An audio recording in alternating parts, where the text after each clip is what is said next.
Hi friends, అందరికీ నమస్తే. అందరు ఎట్లున్నారు? మంచిగా. నేను బాయికాడికి రాకైతే 4 days అవుతుంది. ఈరోజు 4 days బిఫోర్ నేను ఏం చేసిన అంటే మన చిప్పల చెట్టుకి చిప్పలకాయలు తింటే ఆ రోజు నేను శ్రీయార్చి ఇద్దరం వచ్చినాం బాయికాడికి. అయితే చిప్పలకాయలు శ్రీయార్చి 4-5 ఉండే, ఇలా గుంట తీసినంత మనకు ముందే ఉండే గుంట శ్రీయార్చి చేసినాడు.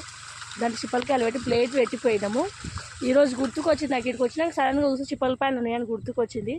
చూద్దాము మక్కినాయా మక్కలేవా అని చూద్దాం అనుకున్నా. అట్నే మీకు కూడా చూపిద్దామని వీడియో తీస్తున్నా, చిన్నగా చూపిస్తాం మీకు ఇట్లా మక్కినాయా మక్కలేవా.